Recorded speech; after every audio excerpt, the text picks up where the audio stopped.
Hello everyone, it's Tracy. Welcome back to my channel. Thanks very much for joining me. Today I'm doing the assembly tutorial for the 3D soda can.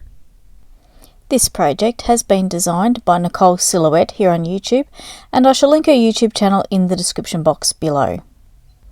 The 3D soda can is available as a digital cutting file in Nicole's Etsy store, and it's also available as a cutting die set in the KSCraft Lovers store, and I shall link both of those places in the description box below. For today's tutorial, I'm going to be using the actual cutting die set.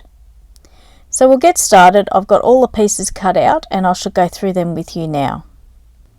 So here are all the pieces laid out on my cutting mat, and I've got the die pieces here as well. So to begin with the die set, you get these two pieces, and you'll run those through your machine 5 times to get 10 pieces that look like this.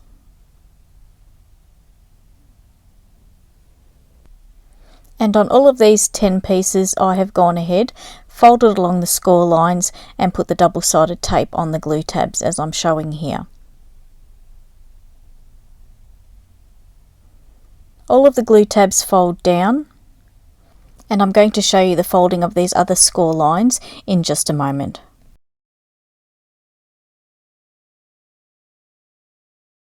So from the top we've got a valley fold, mountain, mountain, mountain, and the glue tabs are all mountain folds. And all of those 10 pieces are identical. In case you're wondering on the cardstock I'm using this silver. It's like a mirror board, but it's not shiny. It has a brushed silver look to it, which I thought was very suitable to make this aluminium can. It has a matte finish. So next up we have this die piece here, and it forms part of the top of the can, and once it's cut it looks like this.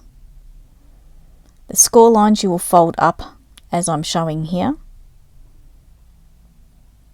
and double-sided tape will go around the outside edge. Then we have this piece here, which is another part of the top, and once that's cut out it looks like this, and you will see that there is a perforated edge around as I'm showing here, and you can tear that so that it will open. There's also this part here which is a slit, and that's to assist with opening the can, and it will go in place like so. And I'm just indicating here that it will pull up. Next we have this die piece, and it cuts this piece here, which is the bottom of the can. Then we have these two dies here, and there are 2 of them, and you can just run that through your machine once, and you will glue these back to back like so. And then that is your ring pull, and then you will attach it to the top of the can like so with a brad. But I'll show that a bit more later. You'll be able to pull on that ring pull and tear around that perforation to be able to open the can.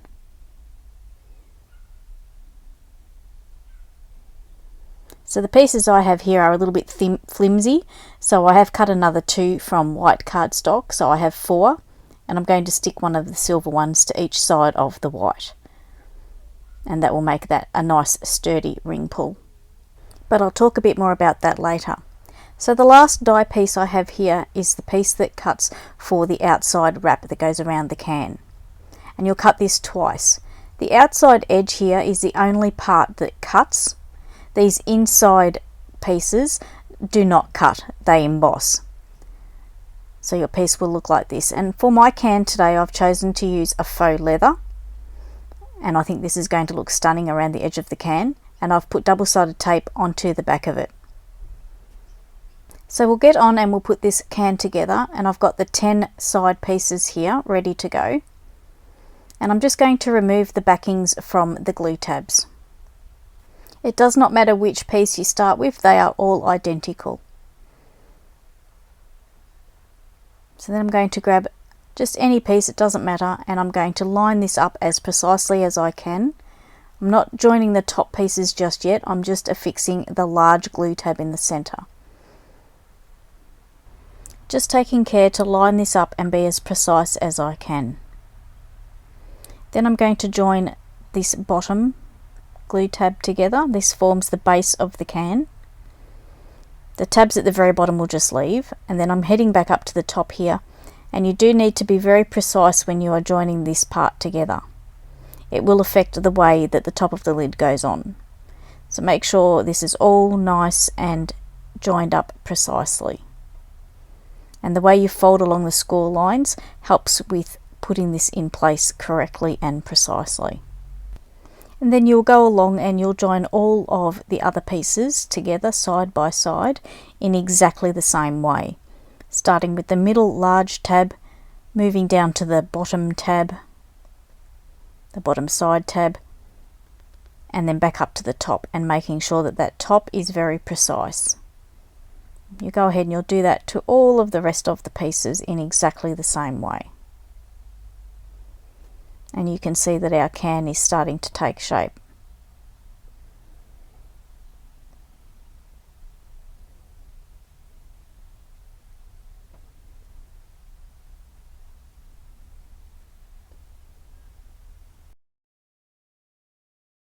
I have sped up the footage just because it's the same thing over and over again. Just working our way around, joining each of the pieces together as our can starts to take shape. Just getting these last pieces into place before we close up the side of the can.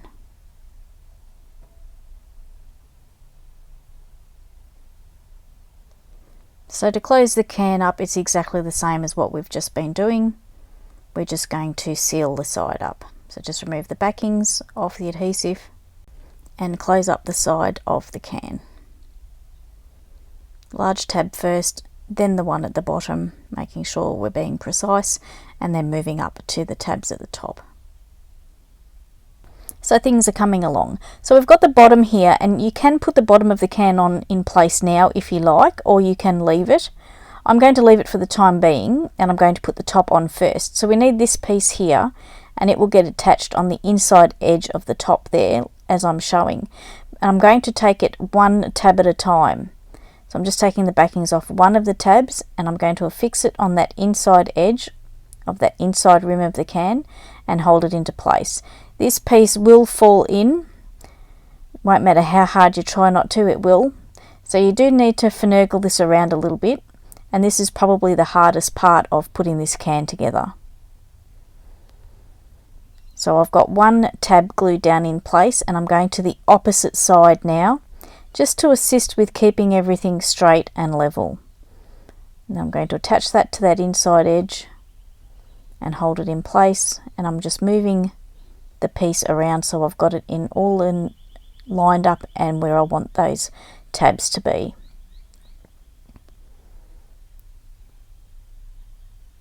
Again, it will require a little bit of finagling and a little bit of patience, and you will get there. It is only paper, and you can get it to do what you want it to do. So I'm just working my way around, just taking it one tab at a time and attaching it to that inside edge of the can. And then I'm moving to the opposite side and doing the same thing. It will get tricky for most of you to put this piece into place, in particular getting the backings off the adhesive, as I'm struggling here myself. So the pokey tool comes in handy. You can also use the blade of your craft knife. If the double-sided tape doesn't suit you, you can also use glue to stick this in place, but bear in mind you will need to hold these tabs in place until the glue dries before moving on to the next tabs. But hang in there, your patience and persistence will pay off when you have finished making your can, because you will love the way that it looks. So I'm just working my way around here, getting these tabs glued into place on the inside edge of the can. So I'm just working my way around, making sure that all these are getting glued into place. And again, it is a little bit of a process putting this piece into position, but just take your time and have a little bit of patience, and things should come together nicely. So I'm just checking to make sure I've got all of the tabs in place and that they're secure. Oh, missed one.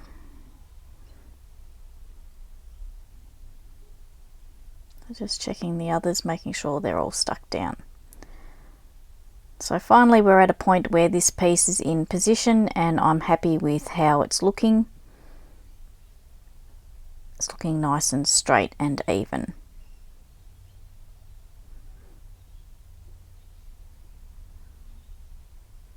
Next up, it's time to move on to this piece here and also the ring pull.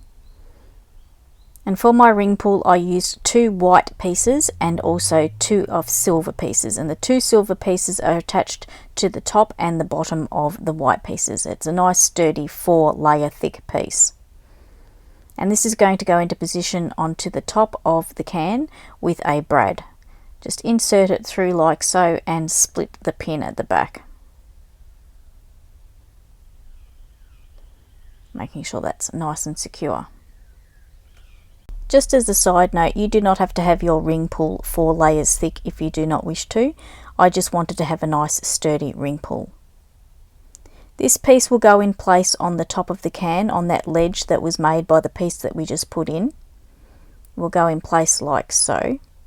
If you put the bottom of your can in place before you do your lid, before you put the lid on, make sure you put inside your goodies before you seal up the can.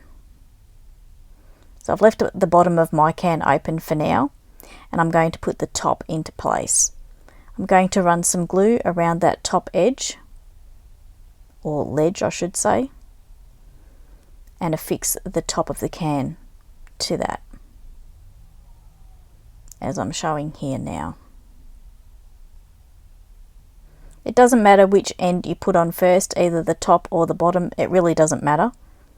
So you can do it in whatever order you like. Just make sure that you've put your goodies in before you've put the final either top or bottom in place. So I'm just pressing this down, making sure that the glue is going to get a good hold.